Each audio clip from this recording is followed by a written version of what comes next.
சரண் என்பவரின் வயது தன் மகன் சங்கரின் வயதைப் போல 6 மடங்கு. 4 வருஷம் கழித்து அவரின் வயது மகனின் வயதைப் போல 4 மடங்காக மாறிடுது. சரிங்களா? எனில் தற்போதைய வயது என்னன்னு கேட்குறேன். அதாவது தற்போது வயது இருக்கும் இல்லையா, அப்பாவுக்கும் மகனுக்கும் அதோட விகிதத்தையும் கொடுத்துட்டாங்க. 4 வருஷம் கழித்து எவ்வளோ விகிதம் இருக்குன்றதை கொடுத்துட்டாங்க. சரிங்களா? இதை வச்சு தற்போது எவ்வளோ வயசு இருக்கும் இதை கண்டுபிடிக்க சொல்கிறாங்க.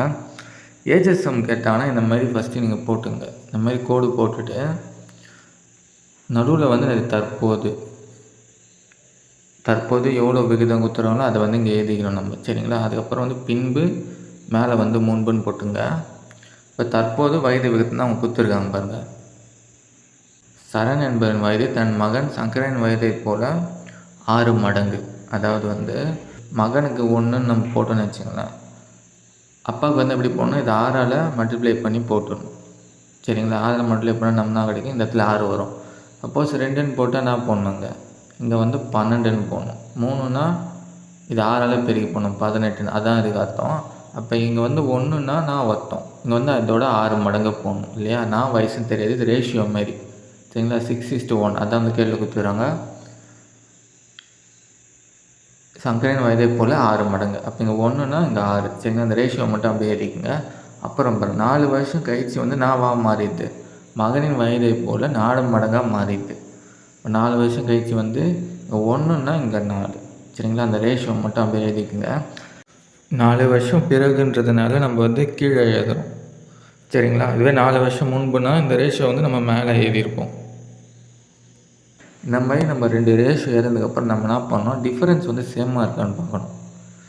இதோட டிஃப்ரென்ஸ் பார்க்கணும். 1 கழிச்சு அங்கே 0, 6 4 கழிச்சு நம்ம என்ன கிடைக்கும் 2. இப்போ இந்த 2ம் இந்த 0 சேம் இல்லை இல்லையா, இங்கே சேமாக இல்லை. அப்போ என்ன பண்ணால் இதோட டிஃப்ரென்ஸ் இது 5, இதோட டிஃப்ரென்ஸ் 3. சரிங்களா? இந்த 3 எடுத்துன்னு போய் மேலே இருக்கிற ரேஷியோ கூட பெருக்கணும், இந்த 5 எடுத்துன்னு போய் கீழே இருக்கிற ரேஷியோ கூட பெருக்கணும். சரிங்களா? இப்படி பண்ணால் நான் ஒன்று பாருங்கள், 5 இந்த ரேஷியோவில் பெருங்க நான் 4 × 5 20, 1 × 5 5. அப்புறம் இந்த 3 கொண்டு போய் இங்கே பெருக்குனா 6 × 3 18, 1 × 3 3ன்னு இருக்கும். இப்போ இதோட டிஃப்ரென்ஸ் பார்த்தீங்கன்னா சேமாக இருக்கும் இல்லையா. 18க்கும் 20க்கும் தான் வித்தியாசம் 2, 3 5க்கும் எவ்வளோ வித்தியாசம் இருக்குது 2. இப்போ டிஃப்ரென்ஸ் சேம் ஆயிடுச்சா, இந்த 2 தான் 4ன்னு எடுத்துக்கணும். சரிங்களா?